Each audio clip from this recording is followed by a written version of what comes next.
이 새벽에도 하나님의 말씀에 내가 우리 성도들과 함께 하기를 간절히 바랍니다.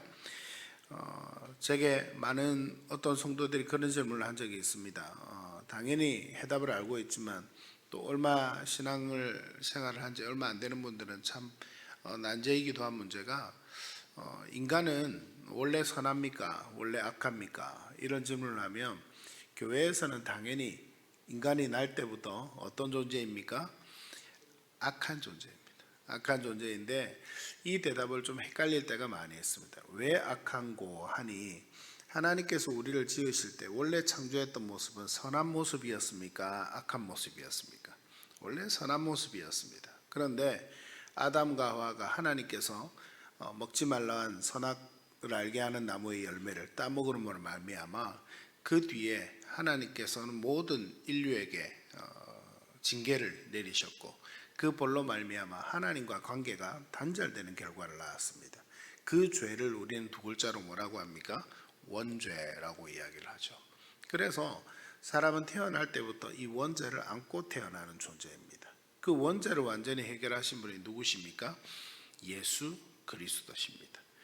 그 죄악의 문제로 하나님께 온전히 나아가지 못하던 모든 인간들을 하나님과 바로 연결할 수 있도록 하나님께 바로 나아갈 수 있도록 다리를 놓으신 분이 바로 예수 그리스도십니다. 우리는 지금도 그 예수 그리스도 때문에 이 자리에 모여서 예배 드릴 수 있고 하나님께 직접 기도하며 나아갈 수 있는 이유, 그래서 우리가 기도할 때 맨 마지막에 뭐라고 기도합니까? 예수님의 이름으로 기도드립니다. 바로 그 이유가 여기에 있습니다. 오늘 로마서 1장 26절에서 32절까지의 말씀을 보시면 사도 바울이 하나님을 알면서도 그분을 경배하지 않고 마음에 하나님 두기를 싫어하는 인간의 죄와 그 결과에 대해서 설명하고 있는 것을 볼 수 있습니다. 로마서는요, 크게 두 부분으로 나뉩니다. 1장부터 11장까지는 믿음으로 받는 구원에 대해서 말씀하고 있고 12장부터는 그렇게 구원받은 우리 그리스도인의 삶이 어떻게 살아야 하는가, 거기에 대해서 말씀하고 있습니다. 그래서 더 세분화해서 볼 수 있지만 로마서는 그렇게 크게 두 부분으로 나눠서 볼 수 있다라고 이야기합니다. 이 복음으로 받는 이 구원에 대해서 말씀하면서 1장 말씀에서는 계속 우리 사람에 대해서 긍정적인 말씀이 이어지지 않습니다. 사람에 대해서 부정적인 죄악에 빠진 그 모습을 표현하는 것을 볼 수 있습니다. 26절 말씀을 한번 보십시오. 오늘 말씀 제일 처음에 이 때문에 이렇게 시작합니다. 어제까지 우리 새벽 기도에 보았던 말씀 우리 성도님들 기억하시죠? 그 말씀에는 뭐라고 합니까? 사람이 죄에 빠져 있는 모습들을 계속해서 말씀합니다. 그래서 그렇게 죄악에 빠진 사람들, 하나님을 거부한 결과 이 때문에 이렇게 볼 수 있어야 합니다. 그래서 이 때문에는 하나님을 거부한 결과로 하나님께서 그들을 부끄러운 욕심에 내버려 두셨다, 이렇게 말씀하면서 오늘 26절 말씀은 시작이 됩니다. 그렇게 하나님을 거부한 결과가 오늘 말씀에 보면 크게 두 부분으로 나눠집니다. 26절 27절 말씀을 보십시오. 어떤 타락이 나타나 있습니까? 성적인 타락이 나타나 있습니다. 남자는 남자대로, 여자는 여자대로 순리로 행하지 아니하고 영리로 행하면서 오히려 다른 것을 바꾸어 이렇게 성적인 쾌락을 즐기는 난잡한 그런 모습들이 오늘 말씀 가운데 기록이 되어 있는 것을 볼 수 있습니다. 죄악에 빠진 사람은요, 하나님의 은혜 가운데 나아가지 못하고 죄악과 타협하며 살아가는 나라와 민족의 가장 첫 번째 특징이 뭔 줄 아십니까? 바로 성적인 타락에 있습니다. 참 희한하게도 하나님의 은혜 가운데 나아가지 못하는 사람들의 그 첫 번째 모습이 거룩과 순결을 잃게 되는 모습인데, 육체적으로 그리고 영적으로 이것은 함께 나아가게 되는 모습을 보여주는 것을 볼 수 있습니다. 두 번째는 오늘 28절에서 계속 이어지는 말씀인데 어떤 말씀이 이어집니까? 하나님 앞에서 합당하지 못한 일을 행하는 모습. 이 합당하지 못한 모습이 뭡니까? 죄의 모습이죠. 하나님 앞에서 죄악에 빠진 모습을 갖고 가는 모습을 한 20가지에서 21가지 정도 이야기하고 있습니다. 가운데 말씀을 보면 하나님께서 싫어하시는 죄, 이렇게 표현되어 있는, 그걸 죄에 포함한다면 21가지고 아니면 20가지로 지금 표현이 되어 있는 것을 볼 수 있습니다. 그런데 이 성적인 타락과 이렇게 죄악에 빠진 20가지의 모습들을 함께 보면서 하나님께서 앞에 붙이신 말씀이 있습니다. 그게 무슨 말씀인가 하면 26절 가운데 보십시오. 하나님께서 그들을 부끄러운 욕심에 어떻게 하셨다고요? 내버려 두셨다. 이렇게 이야기합니다. 그리고 28절 말씀도 한번 보십시오. 28절 가운데에서 조금 뒤에 보면 하나님께서 그들을 그 상실한 마음대로 어떻게 하셨다고요? 내버려 두셨다. 내버려 두셨다라는 것은 하나님의 징계의 한 방법 중에 적극적이지 않은 소극적인 모습입니다. 즉 하나님께서 징계를 사람이 죄에 빠졌을 때 징계하시면 구약 성경에 보면 여러 사람들이 죄를 범했을 때 그들에게 직접적인 방법으로 징계하는 방법이 있었습니다. 그런데 하나님께서 징계하시는 방법 중에 소극적인 방법은 바로 이 방법입니다. 그냥 내버려 두는 겁니다.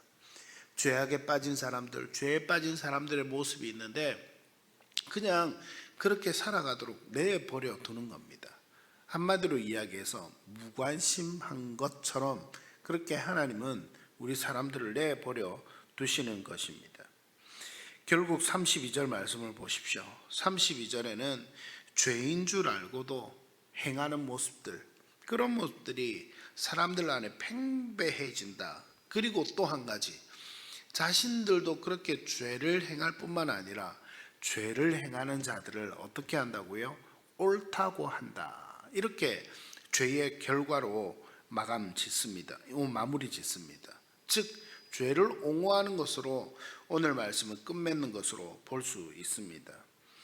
우리는 하나님 은혜 가운데서 오늘 이 말씀을 보면서 조금 로마서 1장 말씀은 전체적으로 우리에게 좀 부정적인 말씀을 주면서 한마디로 긴장을 하게 합니다. 그런데 이 로마서 말씀이 지금 26절부터 32절까지 말씀만 보아도 한 사람의 죄에 대해서 이야기를 하고 있는 것 같습니까? 아닙니다. 모든 인류, 모든 사람들의 보편적인 죄악의 모습에 대해서 말씀하는 것으로 우리는 볼 수 있습니다. 특별한 한 사람의 죄가 아닙니다. 하나님을 거부하는 모든 인간의 타락상에 대해서 지금 말씀하고 있는 것입니다. 즉 이 말씀을 보는 우리는 어떻습니까? 나 한 사람이 하나님 앞에서 이렇게 타락하는 것이 아니라 내가 죄악에 빠졌을 때, 내가 구원받기 전의 모습, 내가 구원받기 전에 하나님의 은혜 가운데서 살아가지 못할 때 모습이 어떠했다고요? 바로 이와 같았다라는 우리의 자아상을 볼 수 있어야만 할 것입니다. 그래서 오늘날 우리의 정체성이 오히려 이런 자아상을, 이 과거의 자아상을 볼 때 더 분명해집니다. 오늘날은 어떻습니까? 하나님을 믿고 예수 그리스도를 구주로 받아들이고 내 죄를 용서하시고 십자가에 못 박히시고 죽으신 그리고 부활하신 예수님을 믿기 때문에 나도 죄로 인해서 함께 죽고 나도 부활해서 하나님의 은혜 가운데 살아갈 수 있는 이것이 더 뚜렷해지는 결과를 낳게 됩니다. 그래서 이런 사람은 스스로 구원을 할 수 없습니다. 예수님의 복음이 필요합니다. 그래서 우리는 이런 죄악에 빠진 사람은 스스로 구원할 수도 없고 그 사람이 다른 사람도 구원할 수 없습니다. 죄악에 빠져서 자기가 열심히 살아가니까 다른 사람도 그런 죄악을 행할 때 옳다고 하는 모습이 오늘 이 말씀 맨 마지막 부분에 32절에 나타나지 않습니까? 그래서 스스로 구원할 수 없습니다. 누구도 우리가 다른 사람을 구원해 줄 수 없습니다. 그렇기 때문에 우리는 누가 필요하다고요? 예수님이 필요합니다. 예수님이 필요합니다. 하나님의 필요합니다. 하나님의 은혜가 필요한 존재들입니다. 그래서 우리는 기도할 때마다 하나님 앞에 질문해야 합니다. 오늘 이 아침에도 하나님 앞에 우리는 물어야 할 것입니다. 하나님, 나를 죄악에서 구원해 주셨지요? 하나님 정말 감사합니다. 하나님이 이렇게 연약한, 로마서에 기록한 1장에서 기록한 이런 연약한 모습이 내 모습이었는데 하나님 오늘 이 새벽에도 하나님께서 나에게 크신 구원의 은혜를 베풀어 주셔서 이 새벽에도 기도하며 나아갈 수 있도록, 이 좋으신 하나님 믿으며 살아갈 수 있도록, 죄악에 빠지지 아니하고 죄악과 벗하지 아니하고 25년도 우리 교회의 표어대로, 표어 중에 한 가지대로 정말 사랑하고 거룩한 그런 것을 추구하면서 하나님 은혜 가운데 살아갈 수 있는 우리의 삶이, 나의 삶이 되게 하신 것, 하나님 감사합니다, 하나님 찬양합니다, 그렇게 믿음으로 고백하면서 이 새벽도 기쁨으로 하나님 앞에 기도하며 나아갈 수 있는 우리 성도님들 되시기를 간절히 바랍니다. 그리고 오늘 하루도 살아가게 될 때에 이 은혜 속에 살아갈 수 있기를 간절히 축복합니다.